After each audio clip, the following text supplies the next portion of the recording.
It's a good question. I think what your viewers probably care most about is the question of whether Russia is going to mount a full-scale invasion of Ukraine, and what more can the U.S. do to ensure that does not happen? My personal view is that Putin has not decided yet whether to order the troops into Ukraine. He's weighing the weaknesses, and if he believes that the retaliatory action by the U.S. and the European countries will far outweigh the benefits of invading, then he won't do it.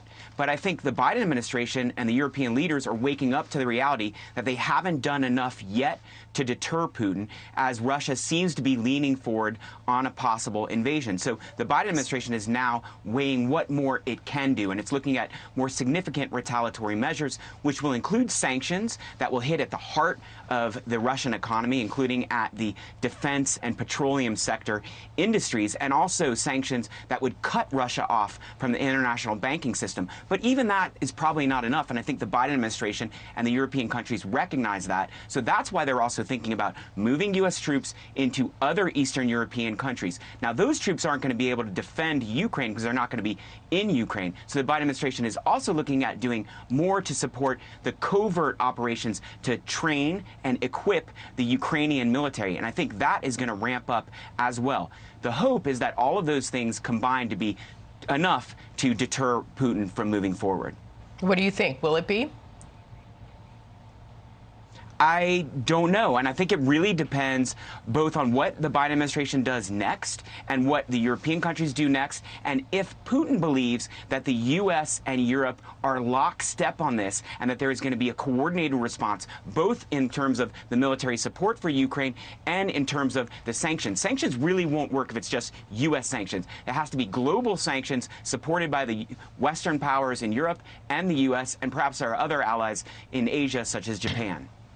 Yeah, but that gets tricky if you're not going to have, Germany is a strong economy, and they're not so 100% on board with sanctions against Russia because they depend on Russia for the natural gas. But let me play some sound from Defense Secretary Lloyd Austin on how the U.S. would respond if Putin decided to attack a member of NATO.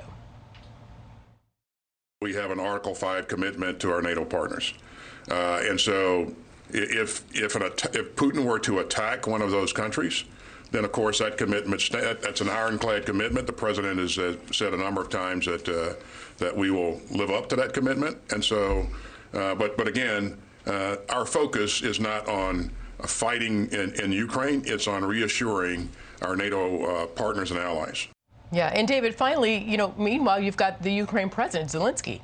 He's in a tough spot. He has to keep his residents calm, his economy intact, keep the U.S. and NATO on his side, and he has to appease Putin on a level as not to, strike the match and inflame this situation. What's your take on that? Well, President Zelensky came into the presidency without a lot of previous experience, so this is a real challenge for him. It's the biggest challenge he's going to face. Like you said, he has to calm the country, but he also at the same time has to prepare the country for a potential invasion. As Greg mentioned in the earlier segment, the Ukrainian military is training. There are also militias in Ukraine that are training. They're also heavily armed. And so Zelensky has to show leadership in terms of preparing a defense of the country. But he also has to try to convince the U.S. and Europe to do more to support him. Secretary Lloyd Austin mentioned the Article 5 protection that NATO gives to NATO members, but because Ukraine is not a member of NATO, that's not going to benefit Ukraine. And that's why it's going to take real leadership from Zelensky to get that type of support he needs. Not a NATO member, but it seems very clear that the U.S. is very much behind Ukraine. Meanwhile, all of this, and China's watching to see what happens as their next move with Taiwan. Oh, boy. David Tafuri, thank you very much for joining us. I have a feeling we'll see you again. Thanks, David. Take care. Thanks, Arthel.